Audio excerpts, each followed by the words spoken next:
Marcion. Beginning in the middle of the 1st century, Marcion proclaimed that the world is naturally evil and its creator must be evil as well. He identified Jehovah, the God of the Old Testament, as this evil creator. Marcion claimed Jehovah to be a demiurge, vindictive, unloving, wrathful, and genocidal, punishing those who disobey. This God, with his religion, Judaism, and his scripture, the Old Testament, was inferior to that of the God Marcion believed Jesus was presenting during his time on earth.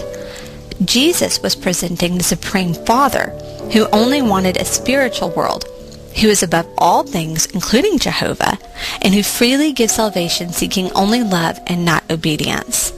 This God, the Supreme Father, is the God of Christianity, and his scripture consists of 10 of Paul's epistles and the Gospel of Luke, which is known as Marcion's canon.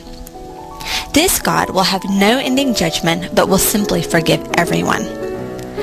Marcion further proclaimed that Christ was not the Messiah of the Old Testament, because that Messiah was to create a kingdom on earth, and the earth is evil. Nor was Christ ever born, for that would make him the creation of Jehovah, but rather appeared on earth in the form of a man. Despite his proclamation of the freeing grace of Christ, Marcion held strict rules for the members of his churches. No meat or milk, excepting fish, could be consumed. Marriage was forbidden among church members, and those who married before going into the church were denied church membership. Wine was not permitted in the Lord's Supper, only water, and church membership was only offered to those who freely followed the rules. Although Marcion evangelized and founded churches throughout the empire, his movement mostly died out by the 300s and was gone by the 500s, largely due to the demand for celibacy among the members. His one work, apart from his canon, entitled Antithesis, did not survive the test of time. Although accusations are made that church fathers had it destroyed, historical evidence does not support that idea. But why would Marcion have turned from the church's teachings? According to Adolf von Harnack, Marcion sees in the account of Paul's conversion a similarity to his own story. His family might possibly have been pressured to become Jews before they could be Christians. Although his father progressed well in the construct of the early church, to the point of becoming a bishop, Marcion himself seemed to have held resentment for the Jewish overtones of his faith. Upon studying Romans and Galatians, he began to see the doctrine of grace that he believed Paul to be presenting. As Paul proclaimed freedom from the law, Marcion saw a declaration that the law was indeed the tool of a wrathful, vindictive God, from whom freedom was now available through the grace and love of Jesus. Not only was Paul proclaiming faith from the law, but also freedom from the God of the law. From this sprung his belief that the God of the Old Testament and the God of Paul's epistles could not be the same God. As Marcion studied subsequent writings that would later make up the New Testament canon, he saw statements from Paul and Jesus that contradicted his own beliefs. Rather than adjust his beliefs, Marcion decided these texts were corrupted by the Judaism of the wrathful Jehovah. Even of the books he ultimately kept, he edited anything that contradicted with what he taught. Why was Marcionism considered heresy? Marcion's teachings are known to be heretical due to their similarities to other heresies. For instance, Marcion finds the material world evil, full of sin, wrath, work, and death. He prefers instead the concepts of love, grace, freedom, and a purely spiritual existence. This harkens to the Gnostic heresy that finds the material world an evil prison for the pure spirit. His dualism, two gods and two saviors, is thought to be the result of his connections with the heretic Cerdo.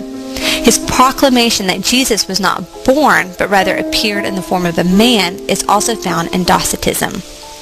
One can also see that Marcion makes more effort to reject the teachings of Orthodox Christianity than he does to accept it. Although an official canon had yet to be established at his time, the writings that are now a part of the New Testament canon were in existence and circulating amongst the early churches. Marcion was forced to reject the majority of them because of their abundance of contradictions to his teachings. Not only do the other Gospels hold too much content accounting Jesus' Jewish heritage, something Marcion rejected, but even books attributed to Paul, such as 1 Timothy, which defends the goodness and usefulness of the law, had to be rejected. There is too little of Marcion's teachings that resemble Christianity to deem it acceptable. Where is Marcionism today? Although Marcionism died out by the 500s, today there are a number of theologians who support and defend the ideas presented by Marcion. The most noted is the turn-of-the-century theologian Adolf von Harnack. Harnack wrote a book in the 1920s presenting Marcion as one who presented the true gospel untainted by Jewish corruption. Contemporary theologian Karl Bierbauer is a more recent supporter.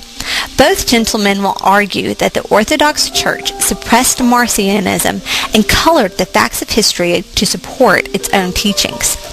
Bierbauer goes to the extent as to declare Marcion wrote his gospel first, free of Jewish overtones. Later, when the church was trying to brand him a heretic, they rewrote his gospel, adding the Jewish content and attaching Luke's name to it to make it credible and discredit Marcion's gospel simultaneously. This is why Marcion supporters call his gospel the gospel of the Lord. Bierbauer gives a similar story for the 1st and 2nd Timothy letters. But Christians today can be thankful to Marcion, for his efforts needed response from the church, which helped the church to flesh out its doctrine. And because he went to such an extreme, the church was able to respond with moderation. His canon also caused the church fathers to begin the process of establishing the New Testament canon. And his anti-Semitism caused the church fathers to embrace the Jewish heritage of Christianity rather than abandoning it as the church grew more Gentile. Although Christians today cannot accept the teachings of Marcion, they can appreciate the work God has done through him.